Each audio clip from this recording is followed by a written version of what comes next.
আবেগের অনুভূতি, যা great demand of young generation, সেই সম্মানিত ভাই সেলিমুজ্জামান সেলিম ভাই। ধন্যবাদ সবাইকে। আমার অত্যন্ত শ্রদ্ধাভাজন প্রয়াত বাবু জনাব কার্তিক চন্দ্র ঠাকুরের প্রথম প্রয়াণ দিবস উপলক্ষে আয়োজিত আজকের এই ধর্মীয় সভার সংগ্রামী সভাপতি, আমাদের এই মাঝিগাতির সম্মানিত কৃতি সন্তান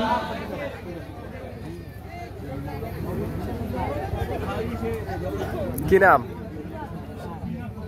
জনাব ত্রিনাথ মণ্ডল আমাদের মাঝে উপস্থিত, এই ইউনিয়ন তথা এই উপজেলা মকসিদপুর, কাশিয়ানী তথা গোপালগঞ্জ থেকে আগত আমাদের শ্রদ্ধেয় প্রয়াত নেতা বাবু কার্তিক চন্দ্র ঠাকুরের শুভাকাঙ্ক্ষী শুভনোদ্দায়ী ভাই ও বোনেরা, সবাইকে জানাই আমি আমার ব্যক্তিগত পক্ষ থেকে এবং এদেশের 3 বারের সাবেক প্রধানমন্ত্রী, বিএনপি চেয়ারপারসন দেশ নেত্রী বেগম খালেদা জিয়া এবং আগামীর বাংলাদেশ বিএনপির ভারপ্রাপ্ত চেয়ারম্যান জনাব তারেক রহমানের পক্ষ থেকে সংগ্রামী শুভেচ্ছা এবং বিপ্লবী অভিনন্দন। সম্মানিত উপস্থিতি, আজকে সত্যি এটা আপনাদের একটি ধর্মীয় অনুষ্ঠান।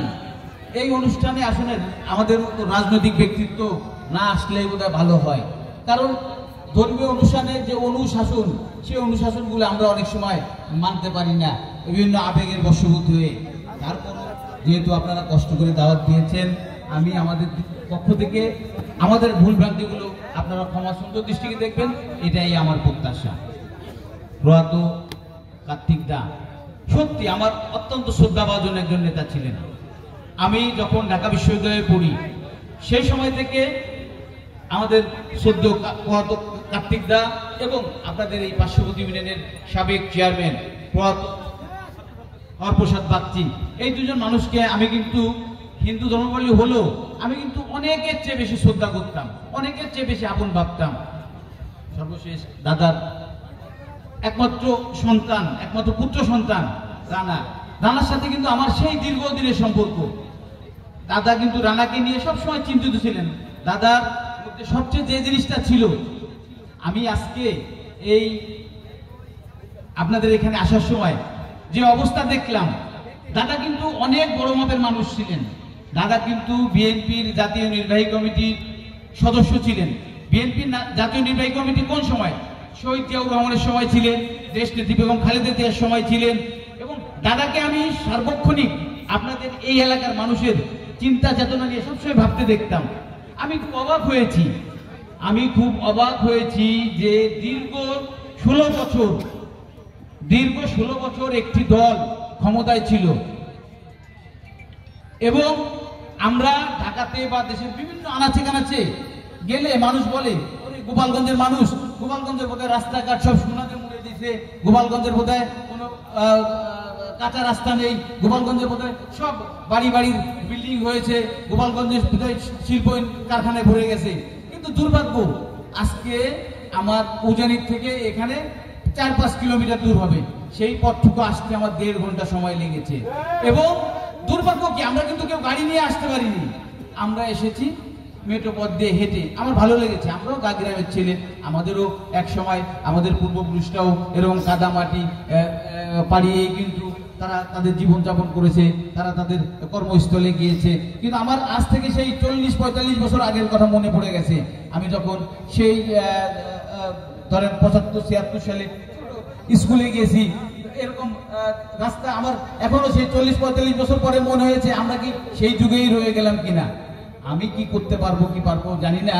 আমি আপনাদেরকে এতটুকু আশ্বস্ত করতে চাই, আজকে আপনাদের এই ধর্মীয় অনুষ্ঠানে আসলে রাজনৈতিক বক্তব্য দেওয়া ঠিক না, তারপরেও আমি আপনাদেরকে আশ্বস্ত করতে চাই, একটি দল বিগত 18 বছর এই সম্প্রদায়ের মানুষকে তাদের একেবারে নিজস্ব বাহিনী, নিজস্ব কর্মী হিসেবে ট্রিট করতো। আমার কিন্তু খুব কষ্ট হয়েছে আজকে এখানে আসতে। আপনারা সবাই বিবেকবান মানুষ, আমরা সবাই কিন্তু সবাই নিজের ভালো চাই। আমি আপনাদের কাছে উদাত্ত আহ্বান জানাবো, আগামীতে বর্তমান যে চলমান গণতান্ত্রিক যে আন্দোলন, আপনারা এই সমাজের মানুষ হিসেবে আপনারা আপনাদের অধিকার ফিরে পাওয়ার জন্য, আপনারা সুনাগরিক হিসেবে প্রতিষ্ঠিত হওয়ার জন্য আপনারা আপনাদের বিবেককে আর বিক্রি করবেন না।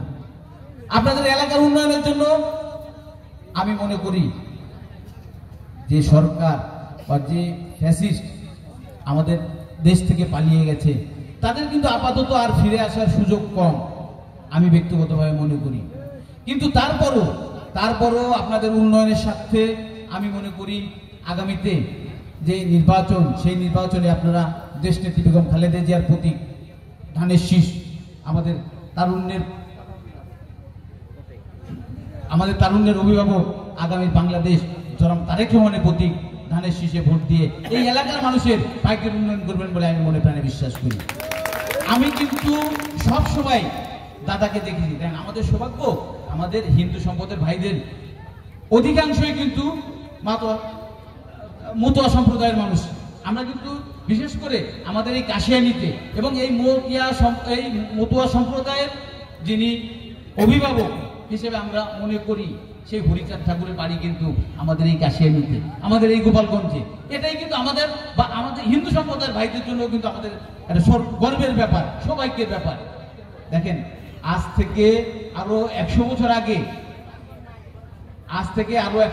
এই হরিচাঁদ ঠাকুর ওনার ছেলে এই ভাবাদর্শ বা এই মানুষের এলাকার মানুষের জীবন যেমনকে উন্নত করার জন্য উনি কিন্তু গ্রামে গ্রামে 5-7 হাজার পাঠশালা গঠন করেছেন।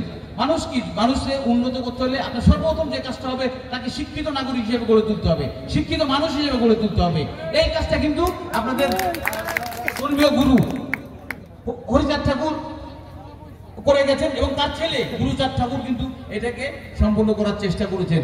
আমি কিন্তু সবসময় আমাদের দাদার মধ্যে এই জিনিসটা দেখেছি যে এলাকার মানুষের উন্নয়ন করতে হবে, এলাকার মানুষকে শিক্ষিত করতে হবে, স্কুল কলেজ করতে হবে, রাস্তাঘাট করতে হবে। কিন্তু দাদার কিছু সীমাবদ্ধতা ছিল, পারে নাই। কারণ কি, আমরা গোপালগঞ্জের মানুষ, ধরেন অনেকেই গোপালগঞ্জ মানে মনে করে যে এখানে আওয়ামী লীগের ঘাঁটি, গোপালগঞ্জ মানে মনে করে যে এখানে বিএনপি দুর্বল, বিএনপির কোনো ওইভাবে অস্তিত্ব নেই। নর্মালি যে দল সরকার গঠন করে তাদের যে এলাকায় তাদের সমর্থন বেশি, যে এলাকায় তাদের ভোটার বেশি, সে এলাকায় নর্মালি উন্নতি হয়। কিন্তু আমার খুব কষ্ট লেগেছে, আমরা যে অপবাদ নিয়ে দীর্ঘ 18 বছর ঢাকাতে থেকেছি, গোপালগঞ্জ ওখানে কোনো কাঁচা রাস্তা নাই, ওখানে কোনো কাঁচা বাড়ি নেই, ওখানে কোনো কাঁচা ঘর দরজা নাই, ওখানে স্কুল মসজিদ মন্দির সব পাকা হয়ে গেছে। কিন্তু আমি আজকে এখানে এসে দেখলাম আপনাদের হিন্দু সম্প্রদায়ের অনেক সম্মানিত মানুষের মধ্যে বাবু কার্তিকচন্দ্র ঠাকুর কিন্তু অনেক বড় মাপের একজন মানুষ ছিলেন। কার্তিকচন্দ্র ঠাকুর শুধু মুর্শিদপুর, কাশিয়ানী বা গোপালগঞ্জের গর্ব ছিলেন না, উনি কিন্তু আমাদের বাংলাদেশের গর্ব ছিলেন। ধরেন স্বাধীনতা পরবর্তী আজকে বিএনপি কিন্তু সবচেয়ে হিন্দু সম্প্রদায়ের সম্প্রদায়ের মানুষদের সবচেয়ে কাছের দল, প্রাণের দল। কারণ কি, স্বাধীনতা পরবর্তী ওই পশ্চিমারা যখন পাকিস্তানের লোকজন যখন আমাদের রমনা কালী মন্দির ভেঙে দিয়েছিল, সেই রমনা কালী মন্দির কিন্তু পুনর্নির্মাণ করেছিলেন শহীদ রাষ্ট্রপতি জিয়াউর রহমান। ঠিক আজকে জানার কথা, ওরাও রমনা কালী মন্দিরে যায়। বিগত দিনে রমনা কালী মন্দির নিয়ে অনেক ষড়যন্ত্র হয়েছে, অনেক চক্রান্ত হয়েছে। আমি আমার ওয়াইফ রানা ওদের সাথে কথা বলে কিন্তু আবারও সেই কালী মন্দিরে যাতে আপনাদের সম্প্রদায়ের একটা অবস্থান থাকে সেটা কিন্তু আমি তাদের পাশে দাঁড়িয়েছি, আমি সেটা কিন্তু তাদের পুনর্বহাল করার চেষ্টা করেছি। এইটা ঢাকায় যারা থাকে আপনাদের এলাকার লোকজন, তাদের সবারকে জিজ্ঞাসা করলে পারবেন। আমার অনেকেই বলে যে হিন্দু সম্প্রদায়ের ভাই বোনেরা এরা ধানের শীষে ভোট দেয় না। আমি তো চলন্ত প্রমাণ। আমি 2008 সালে যখন নির্বাচন করেছি, এই পাশের সেন্টার পাটকেল বাড়ি আপনাদের এই ইউনিয়নেরই একটা কেন্দ্র, ওই কেন্দ্রে কিন্তু আমি ফার্স্ট হয়েছিলাম। আমি তো ধানের শীষ প্রতীক নিয়েই ফার্স্ট হয়েছিলাম। এই জন্য হিন্দু সম্প্রদায়ের ভাইদের কিন্তু আমি অনেকের চেয়ে আমি বেশি আপন ভাবি। আমি আজকে এই সভায় আমি আমার বক্তব্য না বাড়িয়ে আমাদের সদ্য দাদার বিধি আত্মার মাগফিরাত কামনা করি, আমার দাদার আত্মা শান্তি পাক এবং পাশাপাশি পরিবারের যে স্বজনেরা রয়েছে, রানা সহ দাদার আরো কয়েকজন কন্যা রয়েছেন, তারা যাতে সমাজে সুপ্রতিষ্ঠিত হতে পারে সেই আশীর্বাদ আমি ঈশ্বরের কাছে সেই কামনা করি। পাশাপাশি আমি আপনাদের কাছে আবারও বিনীতভাবে অনুরোধ করবো, আপনারা এলাকার স্বার্থে, এলাকার উন্নয়নের স্বার্থে আপনারা দেশনেত্রী বেগম খালেদা জিয়া এবং আগামী রাষ্ট্রনায়ক জনাব তারেক রহমানের নেতৃত্বে যে চলমান গণতান্ত্রিক আন্দোলন শুরু হয়েছে, সেই আন্দোলনে আপনারা শরীক হবেন। বন্ধুরা আমার, বিগত 18 বছর দেখেন, দাদা কিন্তু দীর্ঘদিন অসুস্থ ছিল, উনি কিন্তু আমার খুবই আপনজন ছিলেন। আমি কিন্তু দাদাকে বিভিন্ন পরিবেশ পরিস্থিতির কারণে আমি কি দাদাকে একদিনের জন্য দেখতেও আসতে পারিনি। আজকে 5ই আগস্টের পরে হয়তো 5ই আগস্টে না আসলে, এই অভ্যুত্থান, এই আগস্ট বিপ্লব না হলেও হয়তো আজকে এই অনুষ্ঠানে আমি আসতে পারতাম না। এই জন্য আমি মহান ঈশ্বরের কাছে আমি কৃতজ্ঞতা জানাই, আপনাদেরও কৃতজ্ঞতা জানানো উচিত। আমি মনে প্রাণে বিশ্বাস করি আগামী জাতীয় সংসদ নির্বাচনে এইখানে যদি ধানের শীষের প্রার্থী জয়ী হয় এবং দেশ নেত্রী বেগম খালেদা জিয়ার নেতৃত্বে এবং আগামীর রাষ্ট্রনায়ক, আগামীর বাংলাদেশ জনাব তারেক রহমানের নেতৃত্বে যদি এদেশে আবার সরকার প্রতিষ্ঠিত হয়, ইনশাআল্লাহ আমি সবার আগে আমার দাদার এই বাসভূমিতে যাতে আমরা গাড়ি নিয়ে যাতে আমরা সুশৃঙ্খলভাবে সুন্দরভাবে আসতে পারি, আপনাদের এই মন্দির যাতে আরো আধুনিক মন্দির হয় সেই ব্যবস্থার আমি প্রতিশ্রুতি দিচ্ছি। আছে আছে সেলিম ভাই আমি আপনাদের আর ধৈর্যচ্যুতি না ঘটিয়ে আপনারা সবাই দাদার পরিবারের প্রতি খেয়াল রাখবেন, বিশেষ করে রানা ঠাকুর এবং বোনেরা যারা আছে সবাই প্রতি আপনারা সদাই দৃষ্টি দিয়ে সবসময় ওদের বিপদ আপদে আপনারা পাশে থাকবেন। আমার ইনশাআল্লাহ আমি আপনাদের কথা দিয়ে গেলাম, আমাকে যে কোনো সময় এই পরিবার ডাকবে, আমি যে অবস্থায় থাকি আমি ওদের পাশে থাকবো, পাশে এসে দাঁড়াবো, এই প্রতিশ্রুতি আপনাদের দিয়ে গেলাম। আপনারা সবাই ভালো থাকবেন, সুস্থ থাকবেন। আবারও আমার প্রিয় ব্যক্তিত্ব জনাব কার্তিক ঠাকুরের বিদেয় আত্মার মাগফিরাত কামনা করি, তার আত্মার শান্তি কামনা করি। সবাই আমরা ভালো থাকবেন, সুস্থ থাকবেন। ধন্যবাদ সবাইকে।